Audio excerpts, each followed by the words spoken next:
ఇప్పటికాడికైతే దీనికి మహారాష్ట్ర మహారాష్ట్ర ఓటమి మీద మాట్లాడుతూ కేంద్ర మంత్రి కిషన్ రెడ్డి ఇక్కడ జనాలు నమ్మలేదు, మహారాష్ట్రలో కూడా కాంగ్రెస్ హామీలను నమ్మలేదు కాబట్టి లేదు ఇన్ని రోజులు తిరిగిన పైసలు వేస్ట్ అయిపోయినాయి, తిరిగిన పెట్రోల్ వేస్ట్ అయిపోయిందని చెప్పి వాళ్ళు చెప్తున్నారు. కిషన్ రెడ్డి గారికి ఒక విషయం స్పష్టంగా మీరు చెప్పండి, మీ ద్వారా నేను కూడా చెప్తాను. ఈ దేశంలో 2 లోక్సభ ఎలక్షన్స్ జరిగినాయి. లోక్సభ ఎలక్షన్లు అనేటివి ప్రధానమంత్రికి సంబంధించిన ఎన్నికలు. ఒకటి కేరళ వాయనాడ్లో ప్రియాంక గాంధీ, 2 నాందేడ్లో మహారాష్ట్ర.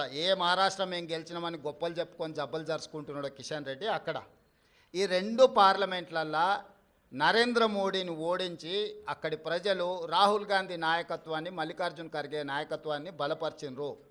మహారాష్ట్రలో రాష్ట్ర ప్రభుత్వానికి సంబంధించిన ఓటు మహాయుతికి వేసిండ్రు, కేంద్ర ప్రభుత్వానికి సంబంధించిన ఓటు రాహుల్ గాంధీకి వేసారు. అన్ని అసెంబ్లీలు ఓడిపోయినా నాందేడ్ పార్లమెంట్లో రవీంద్ర చౌహాన్ కాంగ్రెస్ పార్టీ గెలిచింది.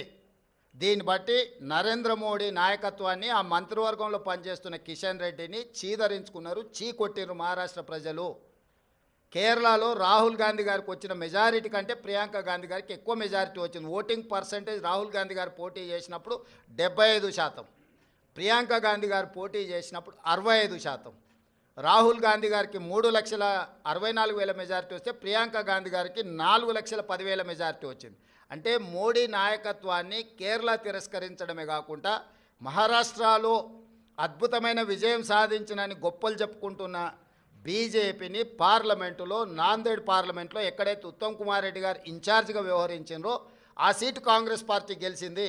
ఈ మాత్రం ఇంగిత జ్ఞానం కూడా బీజేపీ నాయకులకు, ముఖ్యంగా కిషన్ రెడ్డి గారికి లేకపోవడం, అలాంటి ఇంగిత జ్ఞానం లేని వ్యక్తిని కేంద్ర మంత్రిగా చేయడం అనేది మన దురదృష్టం. కాబట్టి కేంద్రము రాష్ట్రము 2 వేరు. రాష్ట్రానికి సంబంధించిన తీర్పు ప్రజలు ఒక రకంగా ఇచ్చారు, కేంద్రానికి సంబంధించిన తీర్పు ఇంకొక రకంగా ఇచ్చారు.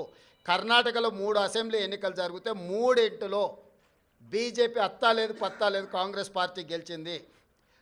వెస్ట్ బెంగాల్లో 6 అసెంబ్లీలు జరిగితే ఒక్క సీట్లో కూడా నాకు తెలిసినంత వరకు బీజేపీకి డిపాజిట్ కూడా రాలేదు, ప్రతిపక్ష పార్టీలు గెలిచినాయి.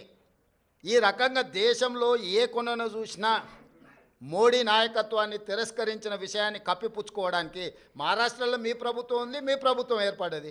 జార్ఖండ్లో మా ప్రభుత్వం ఉంది, మా ప్రభుత్వం ఏర్పడ్డది. మహారాష్ట్రలో మీకు కొన్ని సీట్లు పెరిగినాయి, జార్ఖండ్లో మాకు కొన్ని సీట్లు పెరిగినాయి. ఇందులో ఏందుంది గొప్ప?